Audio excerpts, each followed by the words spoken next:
Today I'll be showing you some teams for the ongoing Kizuna clash versus Luffy and Ace. You need quite a few tickets to super evolve this garbage into this absolute Gigi Chad. So I suggest using these teams to do some assister quests to get you to that scrumptious box 7 faster. I tried to make these as free to play as possible while still outputting hundreds of millions of damage. Also, obviously these teams do work past the gimmicks of level 30, so just keep that in mind. These teams also use Marco as the captain for additional experience. As always, ask if you need replacements in the comments down below, and let's begin. Okay, for the first variant against the Int boss, here on stage 1 we're gonna get cooldown to all of our units, and then we can just kill the turtles from there, nothing to see here. And then on the second stage we're gonna get inflicted with 6 turns of bind going down to 3 with sockets, and then we also have to get around 5 turns of enemy threshold reduction. So how we're gonna get around all those debuffs is with Jack, and then we can use the friend captain Marco's special to give us an attack boost. We also get inflicted with unfavorable orbs, but luckily we have those orbs counted as matching with Marco's captain ability. Then on the final stage we're going to activate our captain Marco, who is not only going to give us an attack boost again, but also change all of our orbs into matching with the support of Shanks. Then we can use the special of our Jinbei to get around the 3 turns of special bind as well as the 6 turns of paralysis. He also gives us a 2x color affinity boost, which is very nice. Then we can use the special of our Zoro and Sanji to give us a 2.25x chain boundary effect, which goes well with the chain boost from Marco. He also is going to inflict the enemy with 1.3x increased damage taken, which is a nice touch for his special ability. But the main reason we're running a Sanji character is for the support of Pudding, who's going to get around the stun on our friend captain. Finally, we can activate Akainu to get around the despair. He gets around all 6 turns, so even beyond level 30 he's going to get around all 6 turns of the despair. He also gives us a 1.75x increased damage taken. He gives us a 1.75x conditional attack boost for ignited enemies, and obviously he also procs that by igniting the enemy. So this team has about everything besides an orb boost. Unfortunately, even though it doesn't have an orb boost, it still deals about 150 million damage, give or take, depending on how well leveled your characters are.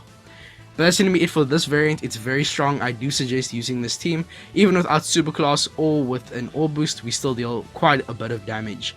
And obviously it works beyond level 30. Let's get into the next variant versus Quick. Okay, for the mini boss against Quick here, for this team we are running 2 Dex characters only, but one of them is the new treasure map Akainu, who is boosted with quite a bit of stats, so tapping on just him alone deals about 200 million damage on the final stage. So this team works very well even with the low amount of type advantaged units. On stage 1, just kill the turtles as usual. On the second stage, we can use Moria's special to give us a matching orb for all of our units. That's going to allow us to get around the int orb barrier by tapping on our Moria. Since Moria is an int character, he can get around that. And then we also get a color affinity for the final stage because Moria does give us a clock buff, which allows us to get that on the final stage. He also gives us an orb boost for the stage 2, which allows us to kill the enemy very easily. We can also activate one of our Marco specials for an attack boost if you need the damage. The only thing you want to do here is make sure you don't tap on your Dex characters because we are saving their orbs for the final stage. But since we have so many other boosts and matching orbs on our other units, it's very easy to get around it stage 2 without tapping on those units. On the final stage we can use our Law to give us a 2-turn orb boost as well as a chain boundary effect. Now the enemy does have intimidation, which means that they are going to reduce our orb boosts by 1 turn when we inflict them. So if we do have a 1-turn orb boost, it will be taken away entirely. So make sure you are using a 2-turn orb booster like Law. So Law is very good for damage, chain boundary, and also an orb boost. Then we can use our Blackbeard to give us a conditional attack boost for defense downed enemies, and also a base attack boost. And then we can use our Akainu to give us a to get around the despair. So that's gonna be it for this team. We have an attack boost, orb boost, color affinity, conditional boost, base attack boost, every single thing you could ask for, and it deals about 300 million damage plus. So this team is very good. Probably my strongest one. It should deal about 350 million damage at least, considering all the other units besides your Dex characters. but we'll see how it works and how far it goes. It should work for a very long time. But let's get into the final variant against the Sai mini boss. Okay, for the final variant versus strength here, stage 2. Well, first off, stage 1, make sure you use both of your super classes of Marco, so that we can get Marco's special closer to being maxed. Unfortunately, he doesn't get cooldown from the quest, so we need to make sure that we use his super classes to make sure his special's ready on the final stage. Then on the second stage, we're going to get 3 turns of special bind, and the enemy will have 5 turns of resilience. How we're going to get around this is Nami. This is a very old free-to-play character that I'm pretty sure is available in the Recollection archive, but I'm not too sure. Either way, she gets around all the debuffs, and she also is going to change all of our orbs into recovery. So having a full board of matching orbs and getting around all of the gimmicks is very nice. Also, just from there you can kill the enemy, and then on the final stage we have the support of Ace, who's going to get around the 3 turns of bind. It's actually 6 turns, but Sockets gets around the other 3 turns, so make sure you have your Ace because that's the only support that can get around all 3 turns.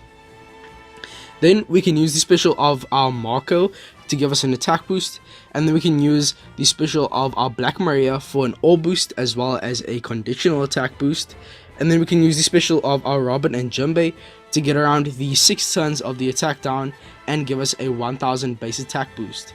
You can also swap Robin and Jinbei for a full board of matching orbs with their super swap effect. Then we can use Luffy finally to get around the 1 turn of enemy barrier past level 30. So before level 30, don't even waste your time activating Luffy because he's only really used for the barrier reduction and of course the Ace support. As for color affinity, we can activate the support of Chopper. This is a support recruit on our Black Maria. Or if you don't have him, he's a very limited unit, you could also use the support of recruit Quick Ace for a 1.3x color affinity boost instead. Oh wait, that won't work because we are already running a Ace support. But either way, you don't really need a color affinity. This team is very strong. We have 3 units attacking with type advantage, and we have a ton of different boosts, including a base attack boost from Robert and Jinbei. We also have super class, remember, so that's very good. And this team should work very well. And that's it for the video. I hope you guys enjoyed. If you have any questions, ask them down below. But with all that being said, I hope you guys enjoyed. Like to subscribe for more content like this in the future, and I'll see you guys within the next video.